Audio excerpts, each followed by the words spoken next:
Hi, have you ever seen a toddler ride one of those remote controlled cars in an amusement park or maybe a mall where he's the one playfully thinking that he's controlling the car, making it go left, right, making it accelerate and stop? But in fact, the car is being controlled by someone else, most probably an adult with the remote of the car who's deciding when it goes ahead, when it stops, when it accelerates, decelerates, and when it goes left or right.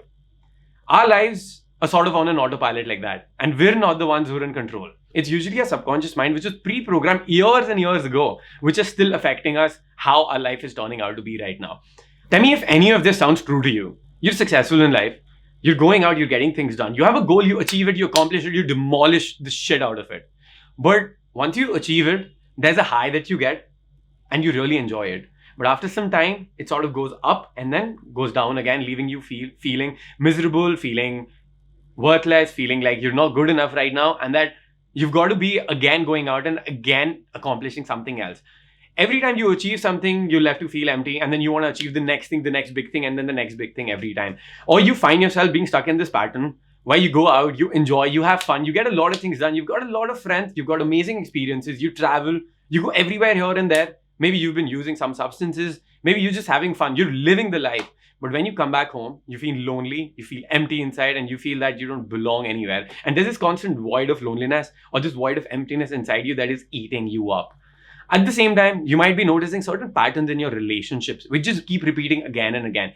Maybe it's like you keep attracting the wrong kind of partner every time, who maybe ghosts you after some time. It goes great for some time, but they ghost you after some time. Or maybe you find yourself being in a relationship and then it goes great for a while, but then you start yourself feeling trapped in that relationship, like you're being engulfed and you don't have any freedom and you run away from there. And you can't understand why this keeps on happening again and again and when this is finally going to stop.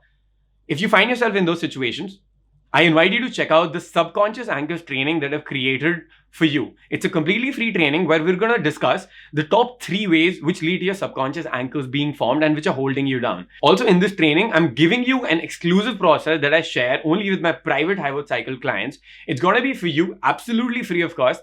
And there you're going to find out how to connect with those deepest emotions of yours, those parts of yourself that you've lost the connection with. And you're going to be connecting with your innermost self and start to let go of these subconscious anchors which are creating voids in you, which are making you feel lonely, not good enough, feeling completely empty inside. So if you want to get rid of these anchors and live a more fulfilled life where you can have deeper intimate relationships, where you can have high worth, where you can start doing things that you really want to do without getting stuck on this chase and these repetitive patterns that are constantly making you stuck in the same situations again and again, just click on the link below and check out the subconscious anchors training and take your first step into this journey of inner work and complete transformation.